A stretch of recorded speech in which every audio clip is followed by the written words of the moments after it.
I live with my wife. It's about 10 p.m. and I was taking the trash to the dumpster in the alley behind my complex. The complex had only two six-story apartments, the front door of each facing south. We lived in number 5, and if you were to walk outside once you open the door, there's a little raised landing where you'd put a welcome mat. Step off the landing and you're on a walkway, and you have to go left or right because there is a very tall wooden fence separating the complex from a large house next door. Turn left, go through the iron rod gate, and the dumpster is right there. It's a very short distance from my door to the dumpster, and once again you can see the entire length of the walkway. The entire area is well lit, so it was easy for me to see my wife open the gate and head up the walkway towards our apartment. I waved at her and had no idea how she didn't see me. I almost yelled but didn't want to scare her or startle the neighbors, so I started walking the short distance between us. As I walked up, I saw the door to her apartment open. Of course, I figured she opened it, but it was dark, so I didn't actually see her do it. Then she kind of leaned in, and I could hear her calling my name, but she would not walk into the apartment. When I got behind her and said hi, she became frantic, asking, "Whoa, the fuck did you do that? How did you get back outside?" I explained I'd been at the dumpster emptying the trash, to which she interrupted me and said, "No, you opened the door for me and walked upstairs. I called after you and you turned your head and looked at me but did not say anything and just kept walking." And then she started crying. I searched the apartment and found nothing. We moved about 6 months later to the house we are at now.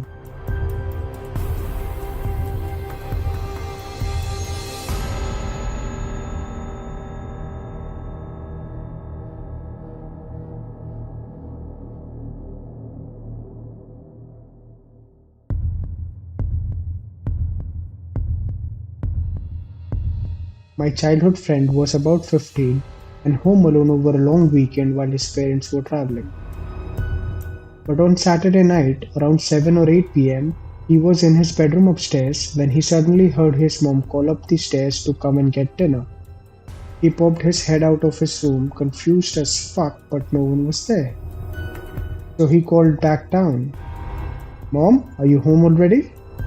There was a long beat, but then after a few seconds, his mom walked slowly around the corner, coming from where the kitchen was, and looked straight up at him from the bottom of the stairs. She smiled and then walked right back into the kitchen. My friend was frozen in place for a moment, but then again, he heard her call him to come get dinner. He said the only reason he didn't walk down those stairs to see what the fuck was going on and why she was home so early was because he thought it was strange that she didn't talk or utter a single word when she appeared. Like, why did she just smile at him and then walk away? That just didn't sit right. The fact that he never saw her open her mouth. He could hear her and he could see her, both plain as day, but never at the same time. And that smallest of details is why he chose instead to slam his door shut, lock it, and call his mom. She answered immediately and was several states over, hundreds of miles away. They ended up calling the police for fear of an intruder or something, but they never found anyone in the house. It was all locked up with the security system on and everything. He did not sleep there alone anymore after that.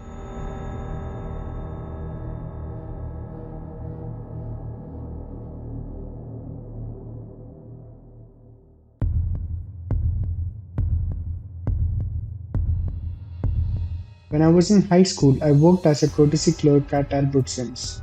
People were always telling me that they saw me somewhere in town when I wasn't there.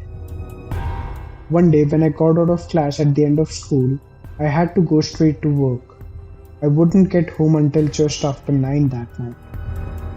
So I walked in just after 9 and said, "Hi people," to my mom and my sisters, and they all looked confused. My mom asked me where was I coming from. I said I had been at work. My mom and my older sister both said, "No, you haven't. You came in hours ago and said hi people and went upstairs." I said, "No, I didn't. I hadn't been home since I left at 7 in the morning." So we all went upstairs to my room to see who came home. My door was closed. I usually leave it open. Light was on and the TV was on. Opened the door and no one was there. But wait, it gets weirder. In high school, we had a secondary school called the Skill Center. It was a place that had a collection of vocational classes you could take.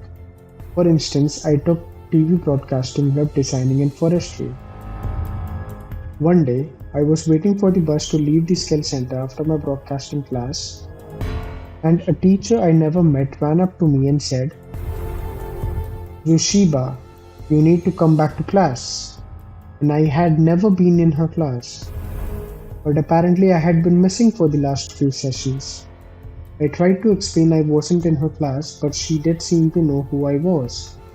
So she took me to the office thinking I was teaching. We go in and I tell the office clerk my name and she looks me up. Sure enough, there I am in broadcasting just like I said. But there I am, under my stepdad's last name in her class.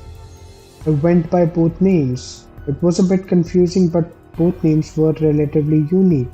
So it's not like there would have been a random person that looks just like me in her class. And it's extremely unlikely. I had been in her class for the entire semester and I mysteriously stopped showing up. I had turned in work and everything. Even had my goddamn signature on it. One day this doppelganger simply stopped showing up. No one ever saw him again.